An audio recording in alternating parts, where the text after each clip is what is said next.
Pronto, pessoal. Boa tarde a todos.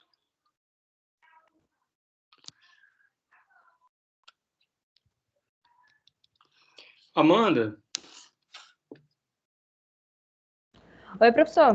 Boa tarde. Boa tarde. O palestrante, ele disse que tentou entrar pelo computador, e aí, como o computador ele não tem câmera, ele está tentando pelo celular e está instalando, eu acho, que o aplicativo, tá? Por isso que ele não entrou ainda. Tá certo. Tá ok. Deu 17 horas agora, a gente aguarda um pouquinho.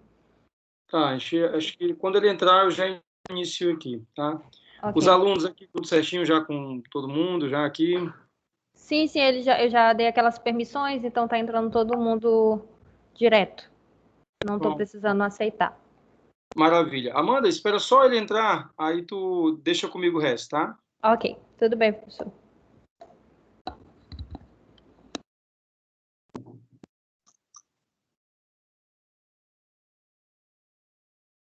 Fabrícia.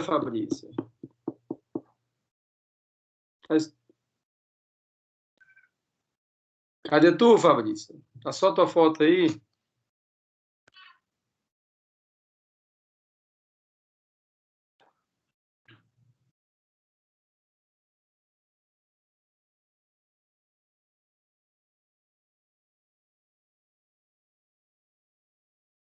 Robério.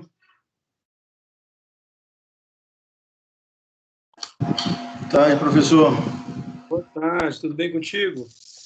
Tudo bem, querido? Como é que você está? Tô levando aqui, rapaz. Tô esperando aqui só o doutor Pablo Camasso para entrar, para a gente iniciar os trabalhos aqui, tá?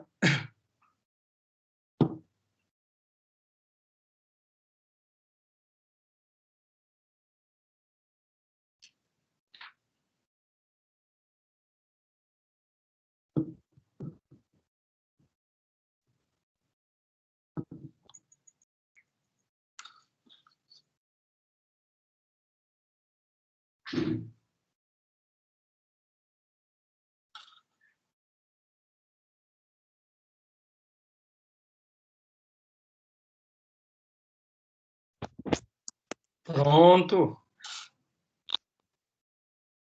Tá dando certo já, né? Eu consigo ouvir, dá para me ver e ouvir? Dá sim, professor. Tá tudo certinho. A imagem, ela tá um pouquinho embaçada, mas a gente consegue lhe ver e consegue lhe ouvir perfeitamente. Certo. Gente, então, como nós já estamos aqui com o horário bem cronometrado, eu vou abrir os trabalhos, tá? Deixa eu só ver aqui, porque nós temos ainda outros professores da instituição, a professora Natália, a professora Taina, eu acho que elas vão entrar daqui a pouco, tá? Mas hoje nós vamos iniciar aqui. Eu vou abrir os trabalhos formalmente, vou apresentar o palestrante, viu, pessoal? E aí a gente começa. Deixa eu só olhar aqui rapidinho. Então, gente, a Amanda, eu acho que já iniciou a gravação, tá? Primeiramente, eu desejo aqui boa tarde a todos, né, formalmente. Oi, Luiz Fernando, tudo bem? Todos já me conhecem, né? Eu sou professor da casa, professor da instituição, né, professor Alan Moraes, e também estou nesse momento como advogado e supervisor do Núcleo de Práticas Jurídicas da Faculdade de Pitágoras. Então, hoje nós estamos iniciando esse ciclo de palestras, né, que já é comum, né, na casa. Nós teremos esse semestre, em média, 4 a 5 palestras, e nós convidamos, né, algumas pessoas externas para fazer esse momento, que é importante, né, para com os alunos, tá? E hoje nós teremos aqui o professor Dr. Pablo Camasso, tá? Daqui a pouquinho eu falo um pouquinho sobre o currículo dele. Professor Pablo, nós temos aqui, daqui a pouquinho, a professora Amanda e a professora Natália, elas vão entrar, tá? Que são professores da casa, mas aí o senhor fica à vontade. Quando eu abrir aqui o cronômetro, o senhor vai ter 1 hora e 30 aí para fazer a sua fala. O link está aberto para quem quiser entrar. Então, se o senhor tiver algum convidado, algum amigo seu que queira entrar, ele não vai precisar pedir a permissão, ele já pode entrar já automaticamente, tá? Certo. Aquele mesmo link que eu postei ainda agora ali na conversa, né? Isso. A palestra ela vai ser gravada, tá? Depois a gente pode até disponibilizar para o senhor e também, se o senhor quiser também utilizar depois ela para alguma outra situação, o senhor fica à vontade. Depois o senhor entra em contato comigo que a gente disponibiliza, tudo bem? Certo. Tem alguém que escreveu que o microfone não está funcionando. O seu, olha, vamos Dá lá. para me ouvir? Dá para me ouvir, né? Dá para te ouvir, dá para te ver. A imagem ela não está perfeita, que eu acredito que o senhor deve estar usando o celular, mas o som está muito bom. Tá sendo no celular. Pronto. Então vamos lá. Eu posso tentar pelo computador aqui, que estou reiniciando, que aí se der certo a câmera é que ele estava sem câmera. Aí a gente migra para lá se der certo. Eu vou testando aqui aos poucos. Tranquilo. Então, prezados alunos, tá? Mais uma vez aí a gente agradece a participação de todos, tá? Vamos fazer o seguinte: o professor Pablo Camasso ele vai ficar à vontade. Como é que vai ser a metodologia da apresentação da palestra, né? Deixa eu ver aqui. Alguém está me dizendo que o microfone. Se alguém quiser fazer interferências no meio, o senhor fica à vontade, viu, professor? O senhor pode permitir que os alunos façam algum tipo de interferência ou deixar só para o final. Aí fica a seu critério, viu? Certo. Eu vou testar aqui pelo computador também, né? Sem prejudicar aqui atualmente pelo celular. Se pelo computador a câmera der certo, melhora a qualidade. Pronto. Eu não sei, eu até acho que pelo celular até fica melhor, professor. Deve ser a internet, eu não sei. É porque a imagem está borrada, né? Aí tá. Alguém está dizendo aqui, deixa eu olhar aqui, outro, Amanda, que o microfone... Ah, a professora Tânia já está aqui com a gente. Professora Tânia, tudo bem? Olá, tudo bom? Seja bem-vinda. Obrigada. Me dá uma passadinha aqui para prestigiar vocês rapidinho. Boa tarde a todos. Professora Josane, Amandinha. Estou aqui. Oi, prof, boa tarde, seja bem-vinda. Obrigada. Bom. A nossa coordenadora atual do núcleo, a professora Josane, ela não vai poder participar com a gente hoje, tá? Mas a professora Tânia está aí fazendo essa visita para a gente e eu vou estar aqui com vocês, tá? Ó, eu vou nesse momento aqui falar um pouquinho sobre o nosso palestrante, tá? Para que vocês saibam, né? Quem é o Pablo Camasso, tá? Então, o professor Pablo Camasso, ele é doutor em filosofia pela Universidade Federal de Santa Catarina. Ele é mestre em filosofia pela Universidade Federal do Piauí, graduado em direito pela Universidade Federal do Piauí, professor do quadro da Escola Superior da Defensoria Pública do Estado do Maranhão, planejador de finanças e investimentos, pesquisador do Intese, autor de diversos livros e artigos em filosofia, direito, teologia, palestrante, estudante de teologia e de mercado financeiro. E, além disso, o professor Pablo Camasso, ele é defensor público, né, do quadro aqui da Defensoria Pública do Estado do Maranhão. Tá? Atua, salvo engano, se eu estiver errado, ele me corrija, na segunda vara do Tribunal do Júri. Tá? Inclusive, foi lá que eu o conheci. Tá? Então, pronto. Professor Pablo Camasso, eu vou passar a palavra para o senhor. O senhor terá, em média, aí 1 hora, o senhor pode se estender um pouco mais. Tá? O senhor conduz a palestra como o senhor achar melhor, com as interferências. Se eu quiser só que o aluno faça as intervenções ao final, aí o senhor estabelece essa mediação com eles, tá bom? Vou deixar o senhor à vontade. Quando tiver tudo ok, você só me diga, para eu liberar aqui a Amandinha e aí deixar só com o senhor aqui, tá? O vídeo está aparecendo? Não, Pablo, acho que saiu. Espera aí, deixa eu... Eu testei aqui pelo computador, no computador ele só reconhece o som, então vai ter que ser pelo celular. Deixa eu ver aqui. Não tem problema, mas o som está muito bom, viu, professor? Aí, eu reativei a câmera, acho que agora tá... Tá melhor. Melhor agora. Para mim, assim, melhor, tá?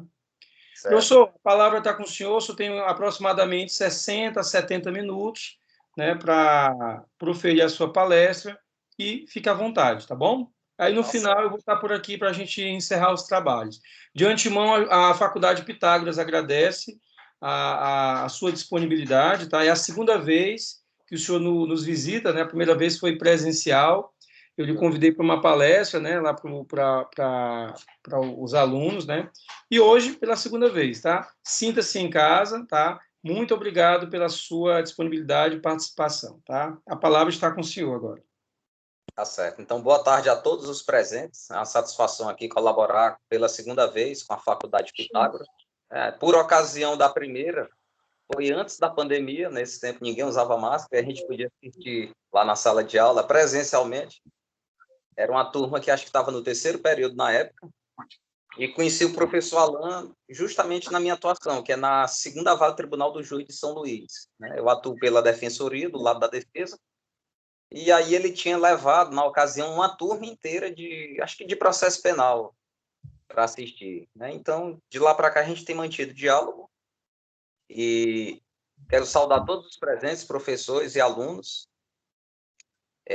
parabenizar pela predisposição em tirar um momento para assistir essa palestra, porque em plena pandemia, quem está disposto a buscar mais conhecimento, a aprimorar, é porque realmente tem algum interesse adicional, né, para além das dificuldades desses períodos. E a minha exposição vai ser um pouquinho sobre a história da filosofia moral, separando por 4 períodos históricos diferentes, que tinham perspectivas diferentes, e eu uso como base um autor, que é o MacIntyre, que escreveu um dos livros clássicos dele, que tem um pouco do que eu vou expor aqui. Aqui é um breve resumo do que ele apresenta lá. O livro clássico dele é Depois da Virtude, um estudo em teoria moral. O nome do autor, Alasdair MacIntyre. Caso alguém se interesse em analisar com mais profundidade a temática, fica a indicação dessa literatura, né? E uma segunda obra desse mesmo autor, que se chama Justiça de Quem, Qual Racionalidade, em que ele aprofunda cada tradição que ele se refere e faz um exame mais minucioso, separando por autores, né, pelos principais autores de cada época. E aí eu uso a divisão que ele faz e eu acrescento, antes do paradigma grego, que ele começa basicamente ali no universo da Grécia Antiga. Eu acrescento o paradigma hebraico, que é anterior ao paradigma grego, para poder enriquecer o debate, né? Vocês vão entender à medida que eu for avançando. Basicamente, vão ser 4 paradigmas que vão ser abordados aqui. 2 são do mundo antigo. É o paradigma hebraico, que é o da sociedade hebreia, lá dos anos antigos, o primeiro e segundo milênio antes da era cristã.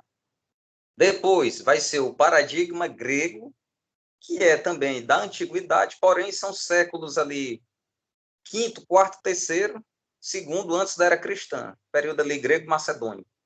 O terceiro paradigma vai ser o paradigma medieval, ali pegando um bloco entre o século V e o 15º, centrado em Agostinho Tomás de Aquino, e depois disso o paradigma moderno, que foi inaugurado a partir do Iluminismo e que teve uma certa hegemonia no campo das ideias morais e filosóficas que ainda se irradiam até o presente, né? Então, vamos começar pelo paradigma hebraico para entender um pouco como era a visão do sentido da vida, porque a pergunta mais ampla seria: existe um sentido na vida?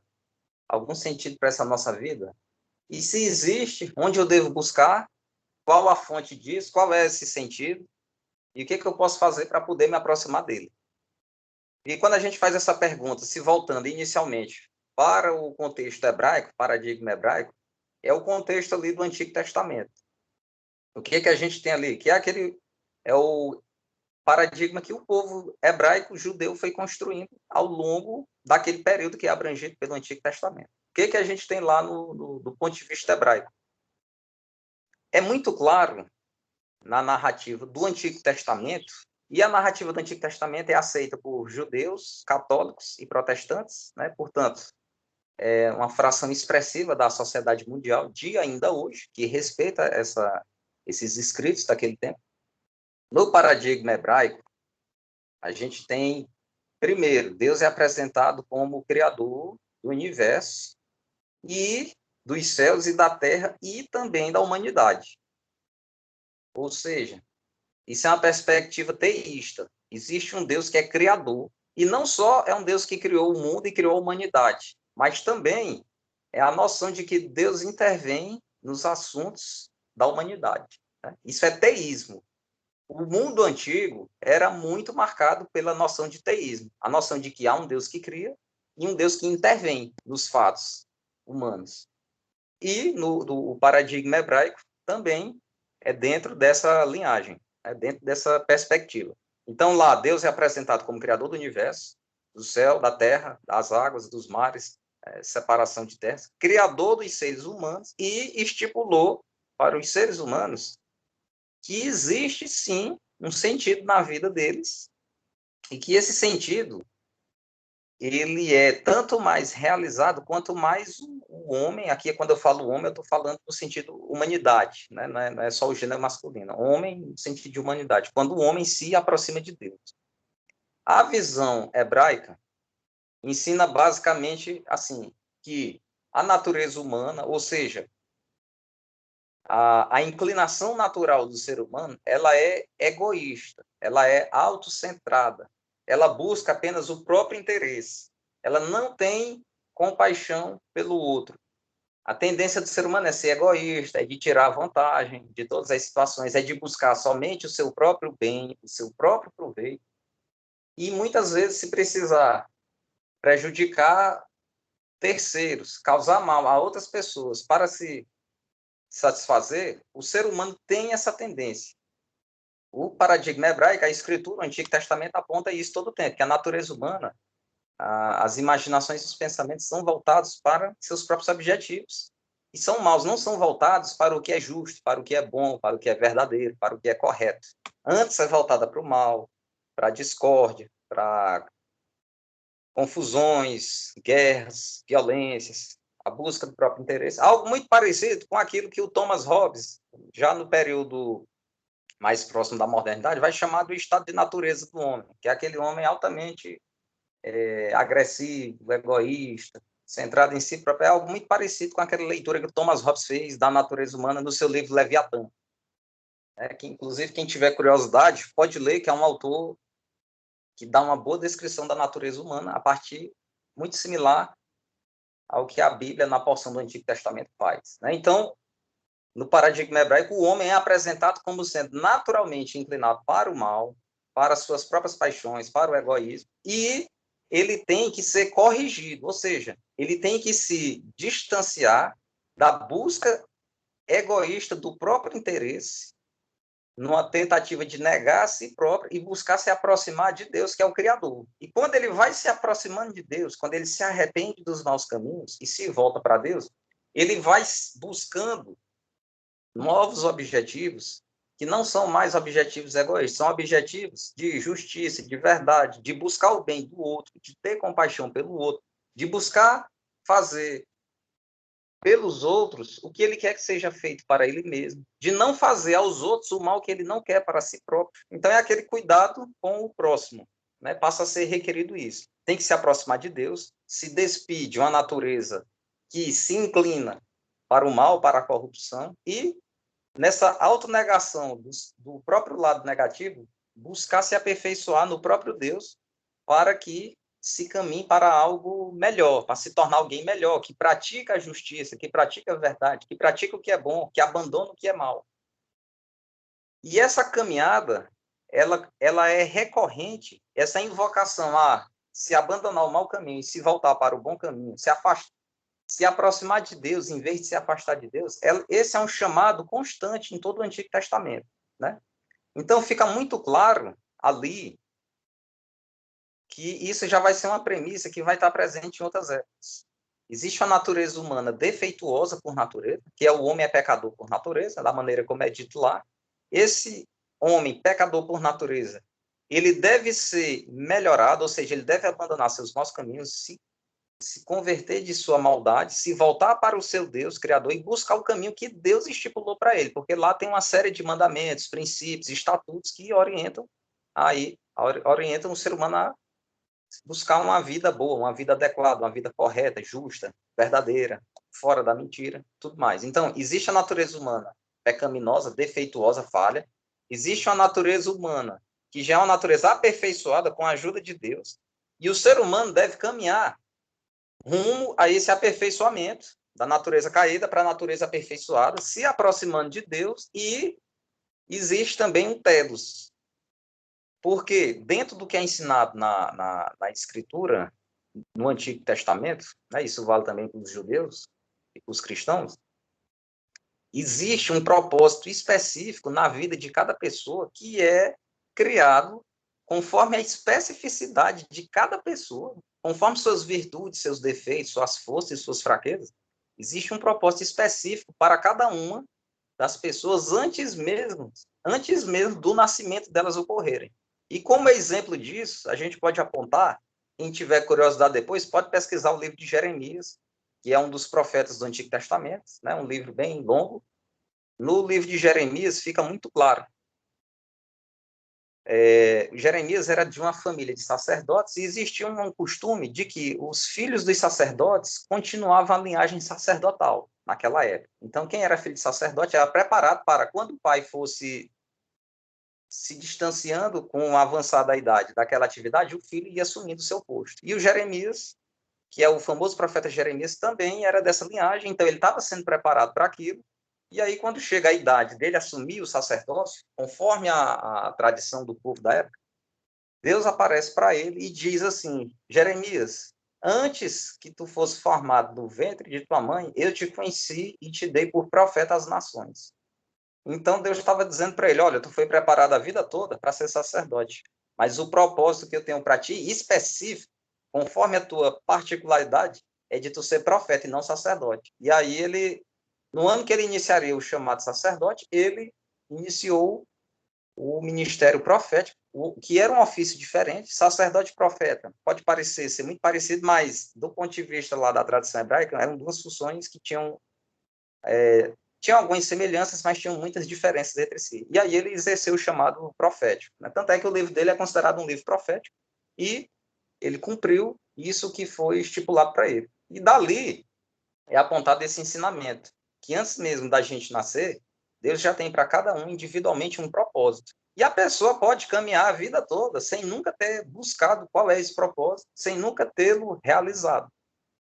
E ela pode até prosperar do ponto de vista humano, material, só que, da maneira como se entende na cosmovisão hebraica antiga, se a pessoa desenvolver sua vida e avançar em vários setores da vida, mas não cumprir aquilo que é o propósito que tinha para ela, ela não vai ter plenitude total. É como se ela dissesse: eu avancei nisso, prosperei naquilo, me dei bem nisso aqui, mas eu sinto algum vazio dentro de mim, alguma coisa que não preencheu, alguma coisa que dá sensação de vazio na vida, que poderia ter feito algo mais relevante, talvez menos impactante, mas aquela sensação de realização total. Então, além de ter a busca constante de sair da natureza pecaminosa para a natureza aperfeiçoada em Deus, existe a noção de cumprir o propósito específico que Deus tem para cada um, ainda antes do nascimento de sua mãe. E cada pessoa tem sua particularidade, tem suas virtudes, tem seus defeitos, tem suas fragilidades, tem suas forças, seus talentos. E Deus aproveita cada uma, o arranjo pessoal de cada uma, para trazer um propósito personalizado para cada uma. A pessoa pode, durante sua vida, nem buscar realizar isso, né? Mas ela não vai ter a plenitude. E se ela se aproximar do propósito dela, ela vai ter uma plenitude crescente na vida dela. Então, essa maneira de enxergar a vida, a trajetória da vida, ela traz respostas sobre o sentido da vida. Por quê? Todo o tempo, na Escritura do Antigo Testamento, isso é recorrente. Todo o tempo a pessoa é chamada a fazer uma autorreflexão e, lendo a Escritura, ver se ela está em desobediência com o que está ali ensinado ou se está em concordância. Se ela está em desobediência, ela está afastada do que ela deveria estar fazendo. Então, se ela está cedendo à inclinação da natureza pecaminosa dela, ela não está próxima do Criador dela. Ela está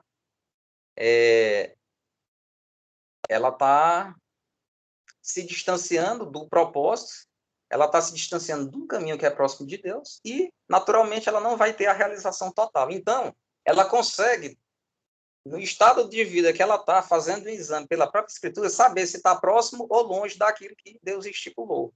E se ela estiver longe, ela é chamada a voltar para se aproximar. E tem lá os estatutos, os juízes, está tudo determinado lá. A questão de obediência lá eles chamam de lei mosaica, né? No Antigo Testamento era chamada assim, é uma questão de obediência à lei, né? Eles buscam realizar a lei, buscam se aproximar de Deus e aí começam a ter a plenitude. Eu vi que alguém perguntou se a função é necessariamente religiosa. Não necessariamente, porque tem pessoas mencionadas no Antigo Testamento que o chamado delas foi de exercer o comando de alguns impérios.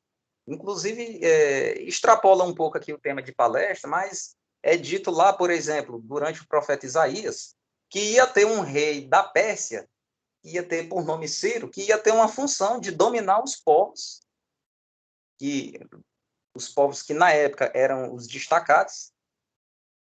Se a gente for voltar um pouco na história, existe uma época que existiu a hegemonia do Império Babilônico, e depois do Império Babilônico veio o Império Medo-Persa, né, que era outro império rival, e o Império Medo-Persa subjugou o Império Babilônico. E aí, como exemplo, o profeta Jeremias diz, olha, Jeremias ou foi Isaías, eu agora não estou recordando, ele disse assim, ó, Ciro, rei da Pérsia, Ciro ainda nem tinha nascido, esse foi dito mais ou menos 200 anos antes, Ciro, rei da Pérsia, vai ser levantado para subjugar a Babilônia e para libertar o povo de Israel para reconstruir Jerusalém. E, de fato, isso aconteceu, né? É anunciado lá. Tempos depois, nasce Ciro e Ciro cumpre o chamado. Então, o chamado não é necessariamente religioso. Existe um propósito específico na vida de cada um. Inclusive, quando uma nação é derrubada diante de outra, poderia ser o cumprimento da nação que era a vencedora. Embora existisse todo tempo chamado arrependimento. Mas o que eu quero deixar claro é isso. Dentro desse contexto hebraico, a vida tem um sentido. A pessoa, todo o tempo, é chamada a se examinar, a refletir se ela está longe ou próxima dos estatutos que Deus trouxe. Então, ela tem que estar buscando esse aperfeiçoamento e também do propósito que Deus tem para ela, que é individual, que é específico, e isso ela vai descobrindo aos poucos, caso ela busque. Então, todo o tempo tem isso. Então, se a pessoa se perguntar qual é o sentido da vida, ela se autoexamina, se ela estiver longe, ela tenta se aproximar, se ela estiver próxima, ela tenta se aproximar mais ainda, até que consiga descobrir e caminhe para realizar aquilo que é o propósito que Deus tem na vida dela. Então, no mundo hebraico, isso é muito tranquilo, muito pacífico.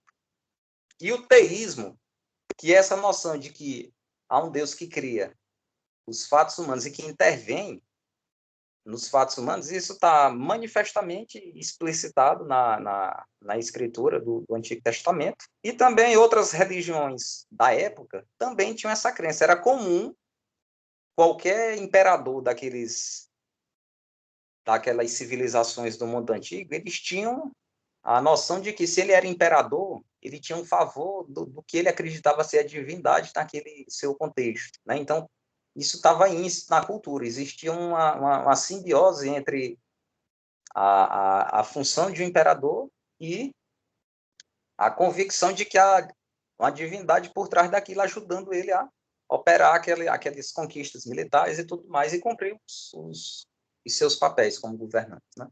Quando a gente avança um pouco mais, alguns séculos, aí aqui eu já entro no segundo paradigma, que é o paradigma grego. Esse paradigma grego já é o da sociedade grega macedônica, que já é ali por volta do século V, IV, III e II antes de Cristo, um pouquinho já depois do contexto hebraico. E o paradigma grego ele já tem uma diferenciação. Porque lá no paradigma grego, ele tem algumas semelhanças com o hebraico, mas também tem algumas particularidades. O que tem de semelhança? Aí é melhor falar comparando, porque vai ficando mais compreensível aqui. Do mesmo modo que no paradigma hebraico existe uma natureza humana que é inclinada ao lado mal, ao lado não virtuoso, a um lado que tem que ser aperfeiçoado, também no paradigma grego é assim. A natureza humana é vista como falha, defeituosa e que tem que ser aperfeiçoada. Só que a diferença é que, enquanto no contexto hebraico existia a busca por Deus, era um passo necessário para que se pudesse aperfeiçoar a própria natureza. No contexto grego, a visão já é um pouco diferente. Ele acredita que a natureza pode ser aperfeiçoada com o exercício da virtude, né? E aqui já invoca um pouco do Aristóteles. O Aristóteles vai dizer que o ser humano ele tem que buscar as virtudes vão permitir que ele se aperfeiçoe, que ele avance do egoísmo natural dele para um estado de maior compaixão para com os demais. E ele até dá uma exemplificação que a gente pode usar. A gente pode supor uma pessoa que é muito egoísta, uma criança, né? A criança tende a ser muito egoísta, e aí ela quer as coisas só para si, mas não quer para os outros. Mas aí aquela criança, por meio da amizade, ela conhece outra pessoa que vira amigo dela. E como vira amigo dela, alguém da proximidade dela, ela passa a querer o bem daquele amigo. Então, aquele egoísmo que ela antes queria tudo de bom só para ela já passa a querer que alguma coisa boa aconteça também para o amigo dela. Então, a amizade vai exercendo ela numa virtude, porque ela vai largando o círculo para onde ela quer ver o bem convergir, né? Quem é amigo dela, ela já não vai querer o mal, ela já não vai querer prejudicar para se beneficiar, ela vai querer também que seja beneficiado. E aí essa noção de virtude sendo exercitada em círculos cada vez maiores vai aperfeiçoando o homem que é naturalmente egoísta a se tornar alguém melhor, mais fácil de convívio e um cidadão na sua plenitude, né? Porque ele vai ter amigos, ele vai ter família, ele vai ter os amigos de trabalho, ele vai ter os cidadãos da mesma cidade em que ele vive.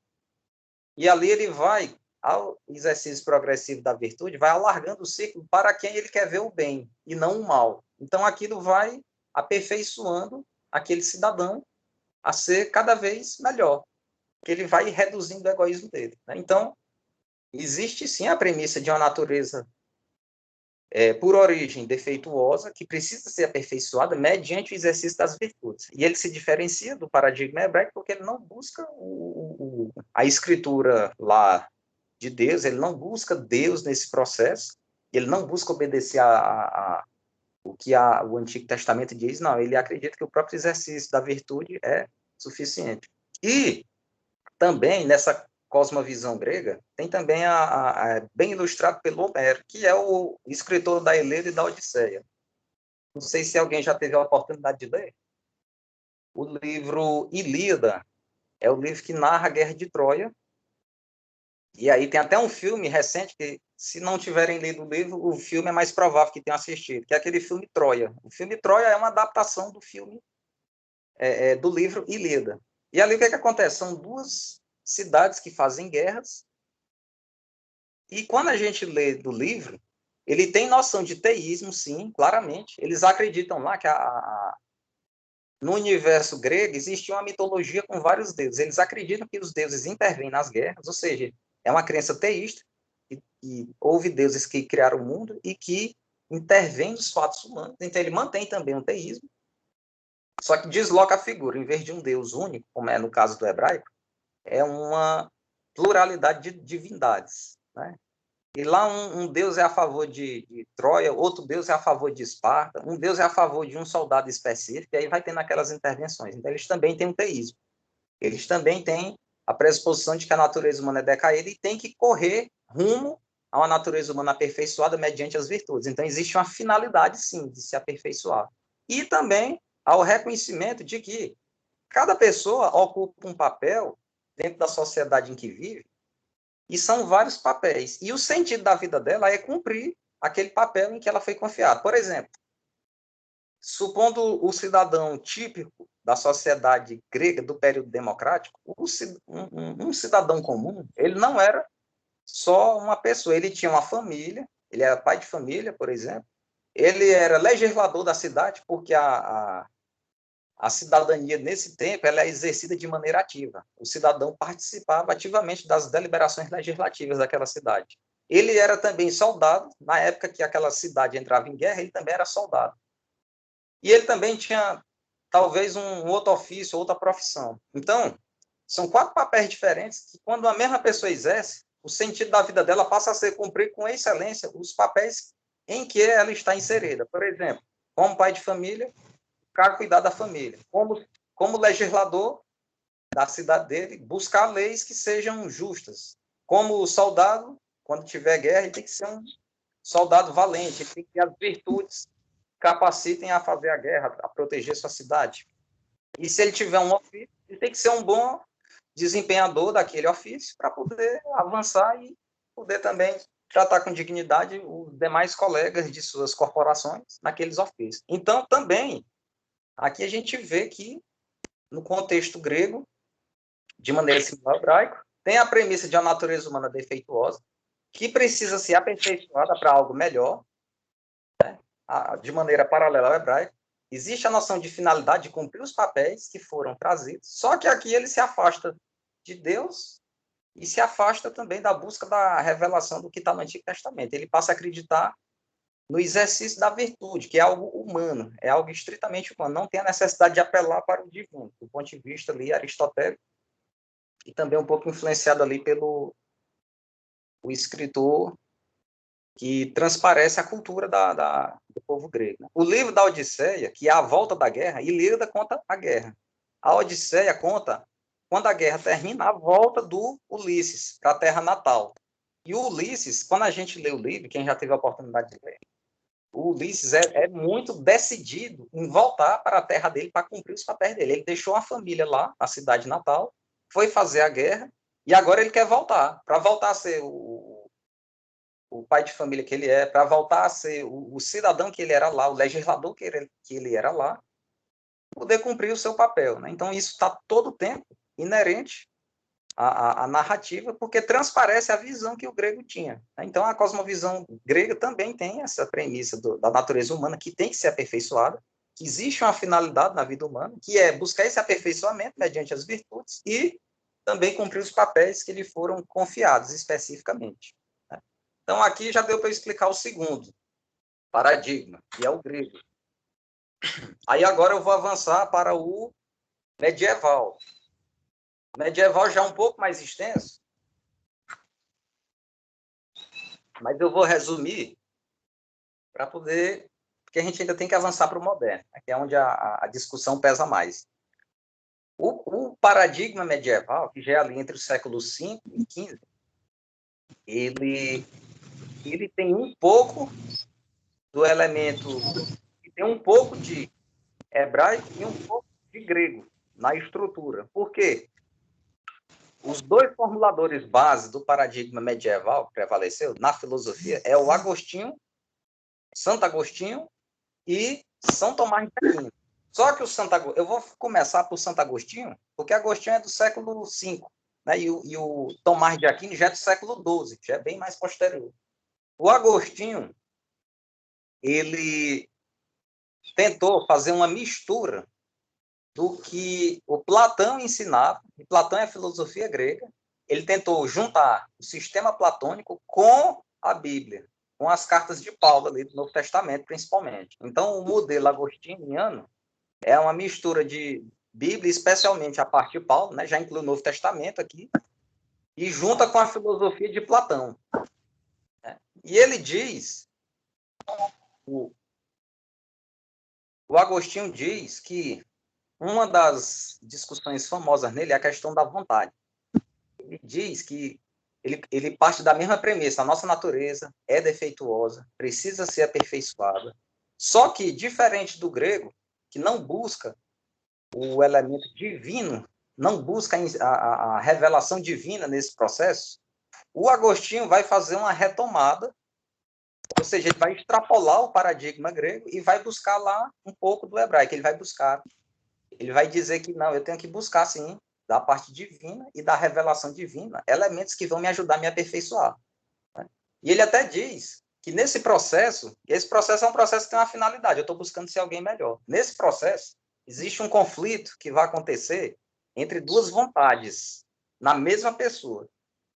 Ele vai dizer que uma vontade é a vontade que a gente tem, que é aquela vontade mais impulsiva dentro de nós, que é a nossa, em outras palavras, é a nossa inclinação natural como ser humano egoísta, na nossa natureza pecaminosa e tudo mais. É como se fosse aquela noção do homem distanciado de Deus, que só busca seus objetivos, que é egoísta, que foge da verdade, da justiça, e busca praticar apenas aquilo que lhe beneficia. Então, ele diz que essa vontade pulsa dentro dele, querendo fazer com que ele haja conforme o seu interesse egoísta. Só que à medida que ele vai lendo a Escritura, e aqui já está na período medieval, que já tem um Novo Testamento também, que já está escrito, né? Ele vai dizer que à medida que ele vai lendo, vai buscando em Deus, ele descobre que a vontade de Deus é mais elevada. Deus busca preceitos que são mais elevados, que são mais nobres, mais virtuosos, que são mais longânimos. E aí ele percebe que ele entra em conflito, porque a vontade imediata dele, que é a da natureza dele, humana, a inclinação natural, é de fazer o errado, que não é justo, que não é correto, que não é verdadeiro. Mas quando ele lê o texto, quando ele vai tendo acesso à Escritura, ele vai se deparando com outra realidade que ele percebe que é elevada, ele quer tentar cumprir aquilo, só que ele não tem, como a gente costuma dizer, força de vontade para poder avançar para aquela vontade mais elevada. Ou seja, é como se um lado egoísta dentro de nós lutasse contra a busca por algo que fosse mais elevado, que é uma vontade que já não é a inclinação natural, já é uma vontade que está conforme o que Deus ensina. Né? Então, ele fala desse conflito. A vontade natural, egoísta, e uma vontade mais elevada de fazer o que é certo, só que ele não tem força de vontade para abrir mão dessa primeira para ir para a segunda. Ele, todo o tempo, ele vai relatando essa dificuldade. Né? Quem quiser ler o livro dele que fala sobre isso, leia Confissões, do Santo Agostinho. Qualquer livraria boa costuma ter, porque é um clássico da literatura. Né? Então, ele narra esse conflito e ele conta que, em determinado momento, já com a idade mais avançada, ele afirma que conseguiu subjugar essa vontade mais egoísta em busca daquilo que ele acreditava ser mais elevado. Né? E voltado para Deus e usando a revelação de Deus como uma ferramenta necessária para esse avançar. Então, existe aqui uma finalidade, sim, que é vencer essa vontade egoísta dentro de nós, vencer essa inclinação à maldade e buscar essa natureza humana mais aperfeiçoada. E aqui ele extrapola o paradigma grego porque ele também busca a ajuda divina, busca Deus e busca a revelação de Deus por meio da Bíblia para poder auxiliar nesse processo. Né? Então aqui ele extrapola o grego.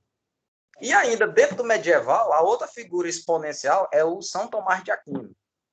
O São Tomás de Aquino, ele mistura, no mesmo sistema, três coisas. Ele mistura o hebraico, o grego e também o que o Agostinho disse. Então, ele traz a Bíblia, ele traz a filosofia do Aristóteles e ele traz o Agostinho também, que é um pouco de Platão.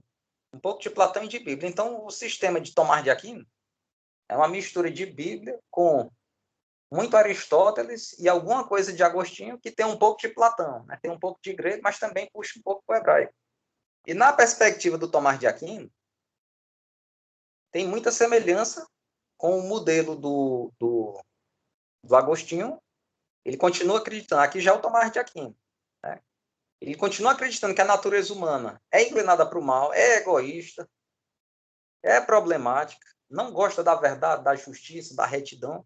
Ela tem que ser aperfeiçoada para se tornar alguém melhor. Então, existe uma finalidade na vida, que é sair desse estado doentio, digamos assim, problemático, egoísta, para esse estado aperfeiçoado. E aqui ele junta a perspectiva grega, aristotélica, com a perspectiva hebraica e a de Agostinho também. Ou seja, ele vai dizer que para eu avançar desse estado mais baixo para esse estado mais elevado, eu tenho que tanto exercer as virtudes, aí aqui ele invoca todo o arsenal do Aristóteles. Faz modificações, mas na essência permanece. Eu tenho que exercer minhas virtudes, exercer a minha razão natural e minhas virtudes para poder me aperfeiçoar, mas também, ao mesmo tempo, paralelamente, ele vai dizer, eu tenho que buscar na Escritura o meu aperfeiçoamento em Deus e cumprir o que a Escritura ensina. E aí ele usa duas vias. Uma é a natural, que é a razão, pelo meio da virtude, que é o campo que era até então restrito à filosofia, junto com o campo de Deus e da revelação de Deus, que era o campo da teologia. E aqui ele buscou reconciliar filosofia e teologia, porque antes do Tomás de Aquino, filosofia e teologia elas estavam em campos distintos, é como se uma não se comunicasse com a outra. O conhecimento que envolvia as duas áreas foi partido, e aí a pessoa ou estudava filosofia ou estudava teologia. Tudo que envolvia o elemento divino ficava confiado à teologia. E o que era afastado do divino, a razão natural, ia para a filosofia. O Tomás de Aquino, quando aparece, ele tenta reconciliar dois campos que, na época dele, eles eram considerados irreconciliáveis. Então, ele tenta juntar. Aí, aqui a gente vê que ele tenta fazer uma junção do hebraico, do grego, incorporando Agostinho junto. Ele vai dizer, ó, a minha natureza humana é defeituosa, não é virtuosa. Então, pelo lado natural, pelo lado da filosofia, da razão natural, eu devo exercer as virtudes e me aperfeiçoar para poder ser alguém mais disciplinado, mais virtuoso. Nisso ele se assemelha muito a Aristóteles. Mas, paralelo a isso, também tenho que buscar Deus, a revelação divina e a ajuda de Deus no processo de me aperfeiçoar na natureza daquilo que Deus quer que eu seja. Então, ele junta as duas coisas. Filosofia e teologia aqui se reconciliam novamente. E aqui a gente percebe que também existe uma noção de finalidade na vida humana. Por quê?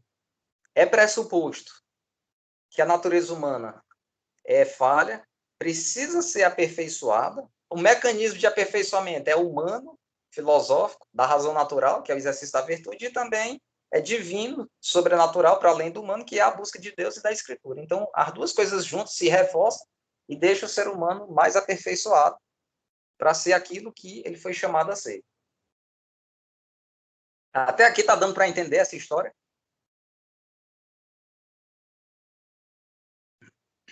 Tranquilo, professor. Como está acompanhando? Sim, Pois é. tranquilo também.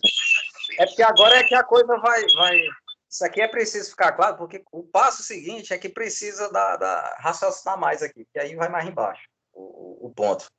Aí o que acontece? O que a gente percebe é que no paradigma hebraico, grego e medieval, o medieval englobando Agostinho e Tomás de Aquino junto. A gente percebe que nos três, a natureza humana é pressuposta como defeituosa, precisa ser aperfeiçoada, existe uma finalidade que é caminhar da natureza defeituosa para a natureza aperfeiçoada, vai mudar o mecanismo de aperfeiçoamento, né, conforme esse paradigma. Então, o homem, todo tempo, ele é convocado a caminhar nessa direção, desse aperfeiçoamento. Então, a vida todo tempo tem sentido, tem finalidade, que é me afastar do estado decaído e me aproximar do estado aperfeiçoado. Né?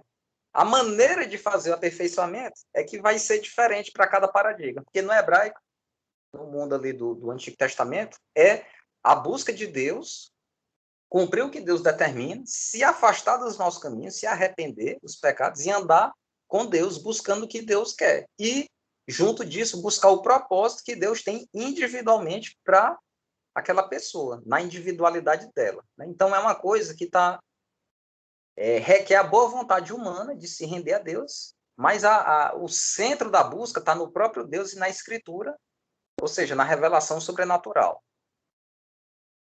Então, esse é o hebraico. No grego, essa busca do aperfeiçoamento, ela se afasta do sobrenatural e ela fica no humano. É a própria razão humana que vai exercer suas virtudes para poder se aperfeiçoar. É a visão mais humanista. Então, esse humanismo que a gente vê hoje, ele já está começando a florescer lá no tempo da Grécia. Né? Na Idade Média, foi feita uma junção dos dois paradigmas, né? Juntando aqui, sintetizando no Tomás de Aquino, a natureza, para ser aperfeiçoada, ela vai usar duas vias. A natural, que é o lado da filosofia, da razão humana, que é o caminho que o grego fazia. É a via do Aristóteles. O exercício das virtudes e da razão para se aperfeiçoar. Mas, paralelo com isso, ele vai dizer que o outro também necessário é a via sobrenatural, que vinha da busca de Deus, da revelação de Deus e de cumprir o que Deus quer, pedir a ajuda de Deus para isso, que aí aqui já é o lado teológico, já é o lado hebraico. Né? Então, Tomás de Aquino tentou juntar as duas coisas. Mas, o que aconteceu? Tomás de Aquino é do século XII. Quando as décadas seguintes foram passando, a filosofia e a teologia, que tinham sido reconciliadas dele, elas começaram a se distanciar novamente. E, poucos séculos depois, veio o movimento iluminista. E o iluminismo não foi da noite para o dia, mas foi um movimento progressivo em que uma série de construções dessas que eu estou me referindo aqui foram sendo desfeitas com o tempo. E aí, uma maneira de explicar esse processo eu expliquei o que era teísmo, que na civilização antiga isso era comum, a visão de que há um Deus que cria, um Deus que orienta e que intervém nos assuntos humanos. Na época que antecedeu o iluminismo, o teísmo, com T, foi perdendo espaço para o deísmo com D. Deísmo, o que o deísmo vai dizer, basicamente?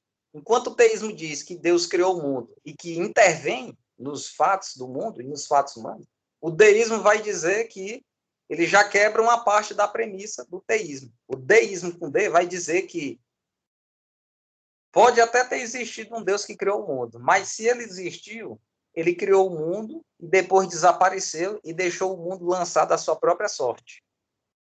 Então, o deísmo vai dizer assim, no máximo vai admitir que teve um Deus que criou as coisas, mas que depois que criou, ele saiu de cena e como se o teatro da vida humana, toda a trama social existente, fosse algo exclusivamente humano, sem nenhuma intervenção divina na história. Né?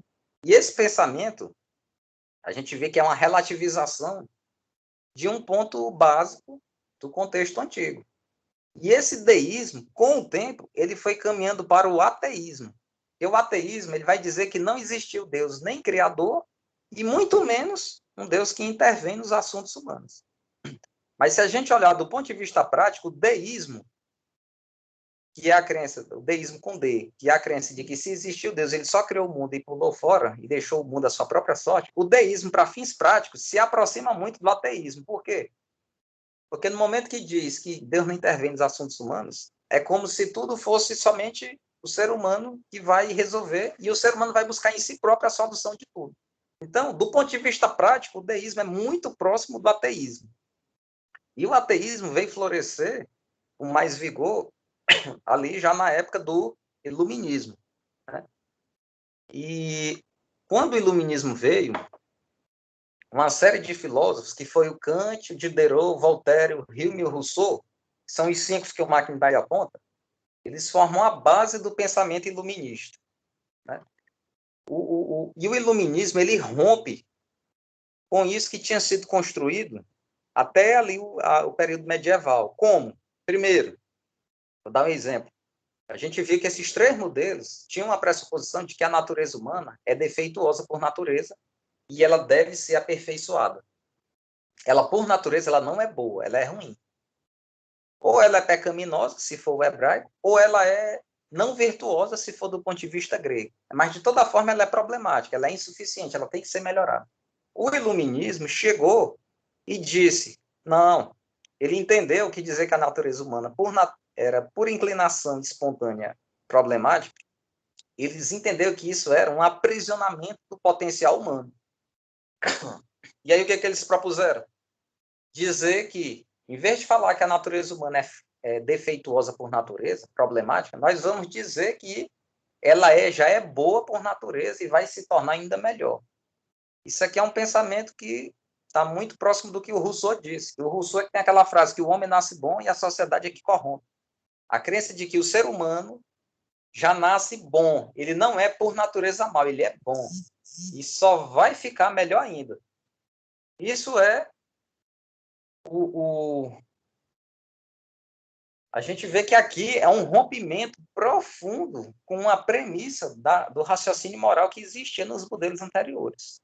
Porque agora que a natureza humana já está vista como boa, é como se aquela necessidade que eu tenho de buscar melhorar, ela fica bem suavizada, bem atenuada. Né? Eu acho que dá para perceber esse contraste aqui. Ele não vai denunciar que a natureza humana é ruim, ele vai dizer, não, já é bom, vamos ficar melhor ainda. Então, ele quebra a premissa de uma natureza humana inclinada para o mal, para o egoísmo, porque é ruim, já considera que é boa, e, além disso, ele ainda vai dizer que, para essa natureza humana se tornar melhor, não deve buscar Deus. Aqui ele tira Deus, enquanto que no medieval, que foi a combinação dos anteriores, o hebraico e o grego, no medieval existia a busca de Deus, o iluminismo vai dizer, não,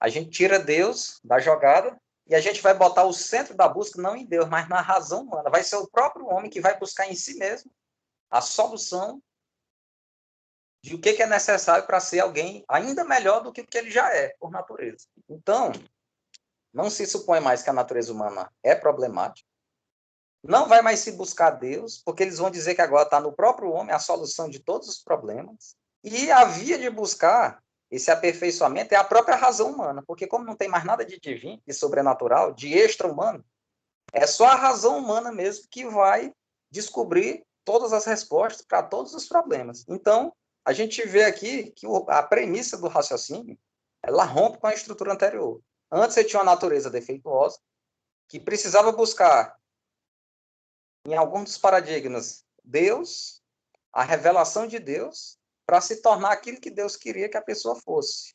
Aqui não. Aqui o ser humano já é muito bom por natureza, e usando a razão somente humana, sem apelar para nenhuma revelação divina, e sem Deus nenhum, a própria razão humana é que está no centro, ele vai descobrir tudo que ele precisa para ele ser ainda melhor, para ele se aperfeiçoar ainda mais.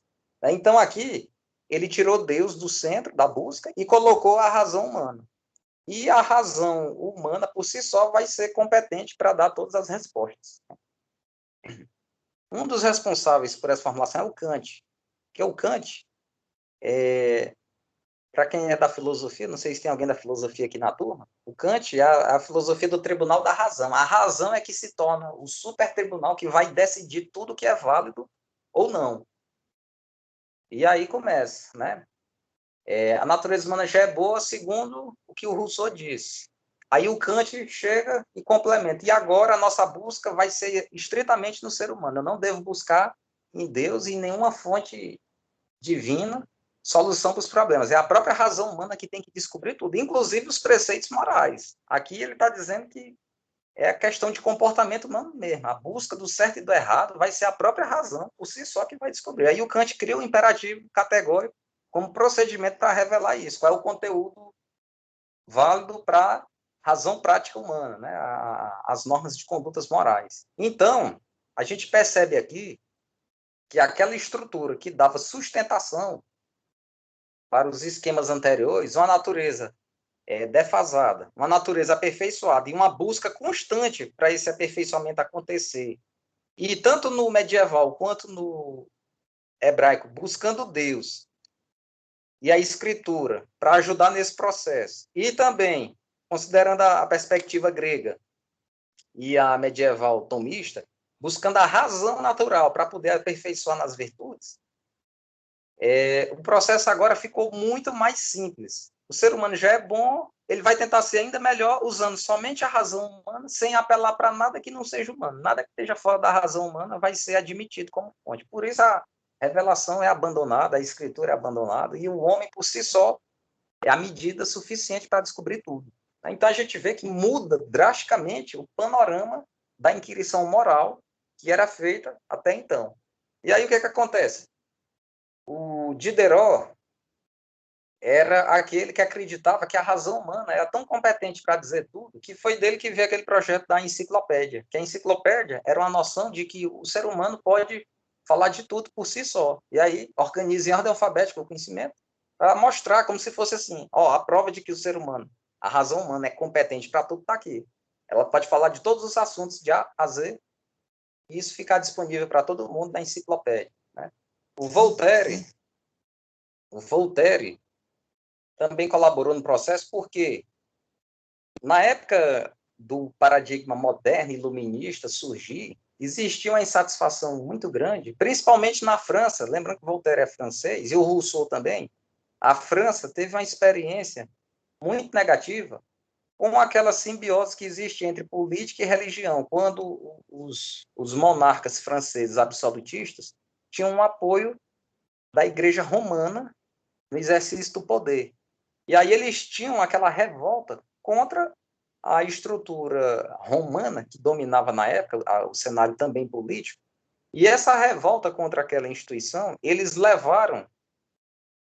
extrapolaram e levaram para qualquer noção do sobrenatural, porque o Rousseau, tanto o Voltaire quanto o Rousseau rejeita a busca de Deus, a busca do sobrenatural para poder ajudar na evolução do ser humano. Eles vão dizer que o Voltaire tem até aquela frase famosa que tinha que enforcar lá o nobre antigo com as vísceras de um sacerdote lá da época, né? Então essa insurgência contra qualquer noção que seja religiosa, que seja além da humana, que seja sobrenatural, tudo isso passa a ser rejeitado. E aí aparece outro para dizer que a razão descobre tudo. Aparece outro para dizer que a natureza humana já é boa, outro dizendo que o entendimento humano por si só é capaz de abranger tudo, inclusive questões morais, práticas, de criação de normas. E aparece outros também dizendo que não existe causalidade. David Hume vai criticar que não existe mais causalidade, causa e efeito. Não, ele vai dizer que essa visão de causalidade, um mundo que foi criado e ordenado, isso aí ele vai tentando relativizar. Aí o que acontece? A gente percebe, eu não sei se dá para vocês perceber, mas o arranjo que anteriormente ele tinha substância, ele tinha uma coerência, tinha elementos interrelacionados entre si, aqui fica tudo fragilizado. Como a natureza humana é boa, não precisa mais buscar melhorar tanto. Mas se for buscar, busca só a própria razão humana, e o homem é que vai dizer tudo, não é mais Deus, não é mais revelação nenhuma. Foi mencionado aí pelo colega, né? Voltaire se comprometeu a destruir a Bíblia e tudo mais. Então, o homem por si só é capaz de fazer tudo, de resolver tudo, deixar tudo na beleza. Né? Então, aquela busca do sentido da vida, do papel que eu devo cumprir, foi se esvaziando. Porque aqui, aquela noção, eu devo cumprir meu papel, conforme o que eu estou exercendo na sociedade, que isso estava na cultura grega. Ou então, eu tenho que cumprir o propósito que Deus tem para mim na minha vida. Buscar a justiça, a verdade, e o que Deus tem em particular para mim, que estava no hebraico também não tem mais. Aquela busca de, não, eu vou me esforçar nas virtudes e também vou buscar a ajuda de Deus para poder ser alguém melhor, que estava ali no modelo tomista, também foi abandonado. Não tem mais a necessidade tão premente de buscar se aperfeiçoar, porque os modelos anteriores já pressupõem uma natureza humana muito defeituosa. Aqui, no iluminista, ela já é boa. Então, sendo boa, não precisa mais ter essa busca tão categórica para poder melhorar. Né? Então, vai fragilizando, vai deixando tudo mais frágil. E aí a noção da razão prática, que são as questões morais, como é que a pessoa se perguntava, eu vou botar duas questões, propor duas questões para a gente construir o raciocínio. Primeira, o sentido da vida, e segunda, o que devo fazer. Né? Quando ele dizia assim, a tela está escura, acho que é bom acender a luz aqui, né? Ou está dando para ver?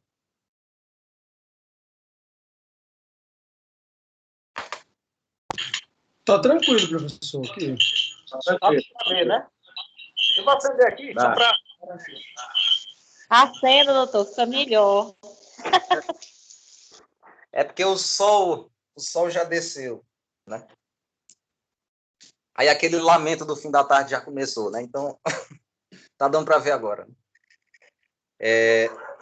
Aí, continuando o raciocínio, se eu me perguntasse qual é o sentido da vida, aí a gente vai viajar por esses paradigmas aqui, para a gente ver como ficou diferente a resposta. Qual é o sentido da vida? Se eu estou no paradigma hebraico, primeiro eu me examino se eu estou dentro dos caminhos que Deus colocou no geral, que está escrito lá, se eu estou obedecendo os mandamentos, os preceitos, os juízos de Deus, as normas de Deus. Se eu não tiver, eu tenho que abandonar o meu caminho de desobediência e me aproximar do que Deus ensinou lá na lei de Moisés. Né? E, além disso, isso é uma busca da Escritura e uma busca de se aproximar de Deus. Além disso, a busca de saber o propósito específico que Deus tem para mim, na minha individualidade. Como cada pessoa tem seu propósito, essa busca ela acaba sendo individual. Cada um tem que fazer e descobrir qual foi o projeto que Deus teve em particular para ela. Então, o sentido da vida, paradigma hebraico, nas duas instâncias, ele está dependendo de Deus todo tempo. Né? E dependendo da revelação de Deus e buscando direcionamento de Deus para poder ser alguém melhor e aperfeiçoado. No paradigma grego, o aristotélico e o de Homero, aristotélico e homérico, a pessoa tem que buscar sair da natureza indisciplinada para uma natureza mais aperfeiçoada, disciplinada e virtuosa, exercendo usando a razão para exercer as virtudes e também cumprir os papéis que aquela pessoa tem na sociedade, né? Então, aqui a resposta é o sentido da vida. No paradigma hebraico é eu ser alguém próximo de Deus e cumprir o propósito que Deus tem em particular na minha vida. No paradigma grego o sentido da vida é eu me exercer nas virtudes e cumprir com maestria todos os papéis concretos nos quais estou inserido na sociedade, na minha família, na minha cidade, no meu trabalho, no meu ofício. Em todos os contextos em que estou inserido, eu tenho que ser um bom cidadão naquele aspecto. Então, a vida todo tempo tem sentido. tem como a pessoa tomar um rumo melhor do que o que está sendo feito hoje. No medieval, também. No medieval tomista, que é o que resume o paradigma, qual é o sentido da vida? Eu sair da natureza pecaminosa e indisciplinada, que já está prevista nos paradigmas anteriores, e a pecaminosa buscando Deus e a revelação de Deus, mediante a ajuda de Deus, eu me aperfeiçoo a cumprir aquilo que Deus quer de todo mundo. E, paralelo a isso, busco também, exercendo a minha razão natural e as virtudes, me aperfeiçoar de um ponto de vista humano para me tornar alguém melhor. Isso aqui é o sentido da vida do ponto de vista medieval tomista. Buscar se aproximar de Deus, se realizar em Deus, contemplar Deus depois na eternidade, porque se a pessoa buscou ele aqui durante a vida terrena, e também exercer as virtudes, né? Porque ele combina o elemento do hebraico e do grego. Mas quando a gente vai para o iluminismo, se a gente se fizer essa pergunta, fica difícil até de formular a resposta. Por quê? Qual é o sentido da vida? Se eu já sou alguém muito bom, por natureza, por inclinação natural, e eu vou buscar só com a própria razão humana como ser alguém melhor, é uma pergunta que ela perde a profundidade, ela perde a necessidade, que nos outros paradigmas, ela era uma busca constante, era uma busca intensa, que marcava a necessidade da pessoa se autoexaminar e se corrigir. Aqui não, se eu já sou bom, por que eu deveria buscar melhorar? Por que eu teria que necessariamente fazer um grande exercício só na minha própria razão para poder melhorar? A pergunta vai ficando esvaziada, porque é como se o sentido da pergunta ela perde aquele vigor que tinha no modelo anterior. E aí, se eu refinar mais a pergunta, porque aí já passa a ser assim, olha, eu já sou bom, então vou fazer o que eu quiser. Né? Não tem necessidade tanto de cumprir um dever, de buscar assim, algo mais sério, algo mais trabalhoso, dificultoso, que é contra a minha natureza. Isso aqui vai sendo abandonado aos poucos. Né? E aí, se eu fizer a segunda pergunta, que foi a mais restrita, que o sentido da vida é, o que é que eu devo fazer? Se eu varrer os 4 paradigmas, a gente vai ver que o que é que eu devo fazer do ponto de vista da perspectiva hebraica? Olha, o que eu devo fazer é examinar se estou próximo ou distante dos caminhos de Deus, no geral, estipulados lá na Torá, lá no Antigo Testamento. Se eu estiver longe, eu tento me aproximar. Né? Então, o que eu devo fazer é me aproximar dos mandamentos de Deus, dos estatutos de Deus, da justiça de Deus. E também, dentro do paradigma hebraico, o que eu devo fazer é buscar me aproximar do propósito que Deus tem para mim particularmente. Se eu estou longe do propósito, eu buscar me aproximar. Se eu estou dentro do propósito, eu buscar cumpri-lo cada vez mais. Então, o que eu devo fazer tem uma resposta bem substancial para buscar. Se eu estou no paradigma grego, o que eu devo fazer? Se a pessoa se perguntar o que eu devo fazer, também a resposta fica clara. Eu devo buscar exercer a virtude para deixar de ser alguém problemático, egoísta e indisciplinado, para ser alguém virtuoso, e também devo cumprir tudo aquilo que me foi confiado conforme os papéis sociais em que estou inseridos. Na família que eu estou, ser um bom familiar. Na cidade que eu estou, ser um bom cidadão. No exército que eu estou guerreando, ser um bom soldado. Então, o que eu devo fazer? Cumprir meu papel concreto e buscar me aperfeiçoar na virtude. No paradigma medieval, o que eu devo fazer? Também a pergunta vai juntar os 2 anteriores. Eu devo buscar aperfeiçoar minha natureza humana pecaminosa e não virtuosa, buscando Deus e a ajuda de Deus para ser alguém mais próximo de Deus e, paralelo a isso, buscando exercer minha razão e minhas virtudes, minhas faculdades humanas para ser alguém mais disciplinado, virtuoso e que tenha mais compaixão pelas pessoas, que tenha mais consideração e menos egoísmo. Agora, quando eu chego no modelo iluminista moderno, que ainda hoje se irradia até nós, porque está no senso comum dos discursos até desses programas de auditório ou de alguns jornalistas, quando expressam suas opiniões sobre questões de substância moral, se for perguntado o que é que eu devo fazer hoje, essa pergunta ela fica prejudicada. Por quê? Porque antes, nos outros modelos, quando eu pergunto o que eu devo fazer, eu tenho uma referência do que é que eu sou no início, problemático, e do que é que eu quero ser no fim, alguém melhor e aperfeiçoado. E o que eu devo fazer é entrar nesse caminho que vai me levar do estado pior para o estado melhorado. Mas quando isso é quebrado, que é o caso do iluminismo, quando eu pergunto o que eu devo fazer, eu já não tenho mais esse referencial de sair de uma coisa que é péssima, que é pecaminosa, ou que é caída, ou que é não virtuosa, para me tornar alguém bem melhorado, bem aperfeiçoado. Né? Como eu quebro isso, a pergunta, o que eu devo fazer, ela fica esvaziada, porque não tem mais esse telos, não tem mais essa finalidade de aperfeiçoamento, não tem mais essa necessidade de buscar Deus, de buscar uma revelação. Aí o que é que eu faço? O que eu devo fazer? Eu busco na minha própria razão o que eu quero. O fundamento do o que eu devo fazer é isso, passa a depender do que eu quero fazer. A minha vontade, a minha preferência pessoal é de fazer isso na vida. Então, o que eu devo fazer é buscar aquilo que vai permitir eu realizar o que eu quero para a minha vida em particular. Ou seja, é como se cada um de nós aqui criasse seu próprio sonho, seu próprio mundo, sua própria visão. E aí o que eu devo fazer é simplesmente o que vai me permitir realizar aquele meu sonho individual. Pronto. Então, o que eu devo passa a ser só o que eu quero. Então, vou fazer aquilo que vai permitir realizar o que eu quero.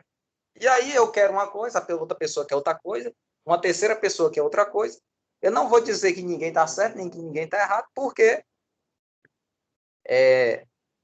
não vai mais existir premissas, não vai mais existir um fundamento sólido para eu dizer o que é certo, o que é errado, porque isso foi se perdendo. Né? Quando eu fui narrando aqui o arranjo, vocês percebem que foi fragilizado. Então, se uma pessoa A quer uma coisa da vida, a pessoa B quer outra coisa que é o contrário, é como se ele não pudesse dizer nem que o A está certo, nem que o B está certo, mas os dois são o oposto. Então, eu vou dizer que tanto o A está certo como o B está certo.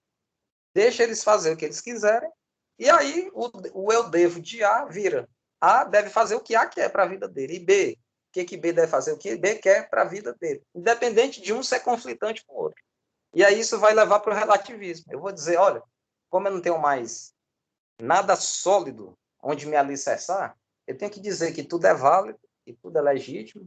Aí começa o relativismo, aquela história de que tudo é válido, tudo tem que ser tolerado, e isso não consegue se sustentar com substância, porque as opções de vida elas são conflitantes entre si, são contraditórias. E se eu admito que todas as noções contraditórias são igualmente válidas, isso não consegue ter sustentação lógica, né? Porque quebra. Eu não posso dizer que uma coisa e a negação da coisa tem a mesma validade. Se uma coisa é a negação de outra, então uma estando certa, a outra tem que estar errada. Ou uma estando errada, aumenta a chance de outra estar certa. Mas quando eu coloco tudo no mesmo patamar, está tudo válido, cada um faz o que quer, eu perco a noção de o que devo fazer. E assim, a gente percebe como a noção de sentido da vida e de o que a pessoa deve fazer da sua vida, e naquele momento em particular, a pergunta também fica esvaziada. Por isso que, nesse mundo de hoje, contemporâneo, é tão difícil responder essa pergunta, né? Porque é como se a opinião pública comum, superficial, não refletida, ela está impregnada desses conceitos que foram construídos ali por meia dúzia de filósofos de 3 séculos atrás, e isso está no senso comum. Só que a gente não para um exame mais profundo. Quando a gente faz esse exame profundo, a gente vê o tanto de implicação profunda que existe por trás dessas colocações que se encontram no senso comum. Então, aqui, basicamente, era a exposição geral da fala. Aí passo para o professor Alan aí, para ele achar. Eu espero que tenha ficado claro também. Professor Pablo Camacho, a gente agradece aí pelo compartilhamento dessa experiência. Talvez os alunos possam até questionar, né? São alunos de direito, e qual a importância de uma temática um tanto mais que transcendental, né? Uma temática relevante, né? No caso aqui, alunos que estudam as ciências jurídicas, né? E aí eu faço a pergunta, ao mesmo tempo já tento responder, né? Eu lembro ainda que nas primeiras lições do primeiro período ainda na faculdade, uma determinada professora dizia para a gente, viu, Pablo, que o direito é muito metido, né? Que ele se mete com tudo, né? Que o direito seria a matéria da vida porque ele transita, né, entre diversos meandros, né? E eu lembro também, já adiante, quando eu fiz a primeira seleção para um grupo de pesquisa que eu participei na faculdade, ali pelos anos, eu não vou dizer, Me fizeram uma pergunta interessante, porque a gente trabalha dentro da teoria geral do direito, né, com a relação entre o direito e a ciência e a religião, né, o direito e a religião, e existe pontos em comum e outra coisa, o aluno, nós, os seres humanos, né, o pesquisador, o estudioso, a gente não pode também estar apenas focado, né, em uma determinada área do saber e esquecer o conhecimento, ele é amplo, né, doutor? Então, a gente precisa ter uma visão de mundo, né, muito mais adiante do que isso. Eu tenho uma pergunta para fazer, né, eu achei a palestra interessante, assim, um pouco densa, né, profunda, talvez para quem não está acompanhando a leitura, né, de McIntyre, eu não conheço, né, lhe digo assim, né, não conheço. Até coloquei a pergunta aqui no chat, né, fui eu que coloquei, né? Como tratar desses paradigmas, professor? Como fazer uma interlocução quando o interlocutor ele parte do pressuposto da negativa da ausência, da inexistência dessa divindade, desse ser divino, né, do teísmo, né? Como estabelecer essa interlocução quando se partir desse paradigma da negação do ser divino, do teísmo? Sim, sim, certo. Eu respondendo à primeira, né, que foi perguntada assim, qual a relevância tipo dessa discussão para um aluno de direito, né? Sim. Aí a relevância é porque é o seguinte, direito é regramento de condutas. As condutas humanas, a gente pode dividir de uma perspectiva ampla. O regramento da conduta humana tem uma dimensão moral e tem uma dimensão jurídica.